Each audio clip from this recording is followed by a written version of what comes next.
देखिए, ये लोग जो सरकार के ऊपर आक्षेप लगाने की बात करते हैं, अंजना जी, कितना विचित्र है। इस देश में लोकतंत्र नहीं है। अगर आप उत्तर से दक्षिण तक शुरू करिए तो कहेंगे कश्मीर में लोकतंत्र नहीं है मगर पंजाब में लोकतंत्र है, हरियाणा में लोकतंत्र नहीं है मगर हिमाचल में लोकतंत्र है, उत्तराखंड में लोकतंत्र नहीं है मगर दिल्ली में लोकतंत्र है। यही परिभाषा है ना। उत्तर प्रदेश में लोकतंत्र नहीं है मगर राजस्थान में लोकतंत्र है, और मध्य प्रदेश में लोकतंत्र नहीं है मगर बिहार में लोकतंत्र है, गुजरात में लोकतंत्र नहीं है मगर झारखंड में लोकतंत्र है, महाराष्ट्र में लोकतंत्र नहीं मगर बंगाल में लोकतंत्र है।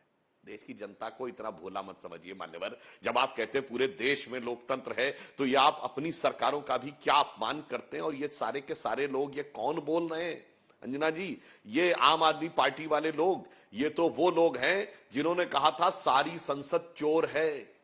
अन्ना के वो शिष्य जिन्होंने दारू के दरिया के भ्रष्टाचार में सब कुछ बहा दिया। अभी हमारे तृणमूल कांग्रेस के मित्र बोल रहे थे कि देश के ऊपर बड़ा गर्व है। ये वो पार्टी है जिसके कि नेता ने कहा पाकिस्तान के पत्रकार को दिखाकर कि देखो मेरी कॉन्स्टिट्यूएंसी मिनी पाकिस्तान है। फरहाद हाकिम जलवाए जलाल से तृणमूल कांग्रेस की सरकार में मंत्री हैं। और हमारे मित्र अभय दुबे जी ये कहते हैं कि इस देश के ऊपर बड़ा गर्व है। ये वो हैं जिन्होंने इस देश को कहा India is Indira and Indira is India. वो भी किस प्रधानमंत्री के बराबर किया? जो हाई कोर्ट के द्वारा भ्रष्टाचार और चुनाव में धांधली का दोषी सिद्ध कर दिया गया।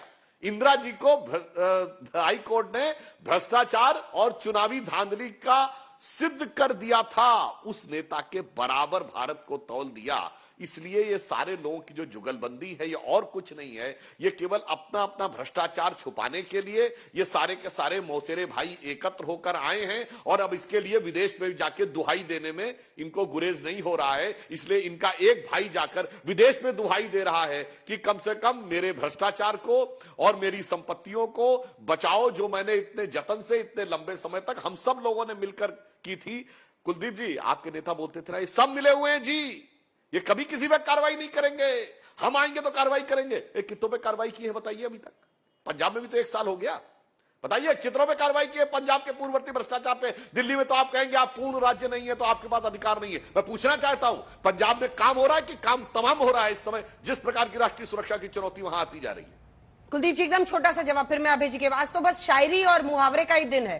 अंजना जी, मौसेरे भाई तक कह रहे हैं सबको, पंजाब को भी पिछले पंजाब को ये चोर चोर मौसेरे भाई, ये पंजाब को भी कांग्रेस, बीजेपी, अकाली ने मिलकर लूटने का काम किया।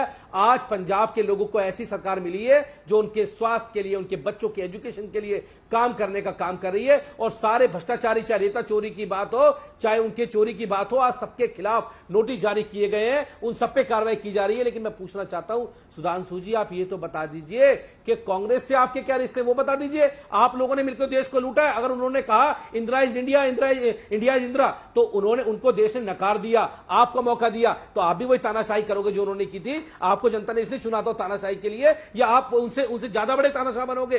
तानाशाही किसी की नहीं चलती सुधांशु जी। जनता ने आपको मौका दिया तो आप अच्छा काम करिए, एजुकेशन के लिए काम करिए, शिक्षा के लिए काम करिए। जो शिक्षा के लिए काम करेगा उसको तो आप आगे बढ़ने नहीं दोगे, उसको जेल में डाल देंगे। प्रधानमंत्री जी की शिक्षा से आपको डर लगता है। अगर शिक्षा की बात करेंगे तो आप, कोई बच्चा अंधभक्त नहीं बन पाएगा। अगर कोई शिक्षा की बात करेगा तो देश में समानता की बात करेगा, भाईचारे की बात करेगा, और वो आप चाहते नहीं हो। आप तो चाहते हो देश में भाईचारे की बात ना हो, समानता की बात ना हो, समान शिक्षा की बात ना हो। आप तो चाहते हो दंगे हो, लड़ाई हो, आपस में फूट हो, तभी तो आपकी राजनीति चलेगी। तो इस गंदी राजनीति को बंद कर दीजिए। देश देख रहा है और देश का जवाब देगा। और जनता अब जाग चुकी है सुधांशु जी। तुम्हारे जुमलों में ज्यादा दिन आने वाले नहीं है। तुम्हारे जुमले जो है वो जुमले बन चुके हैं आज की डेट में।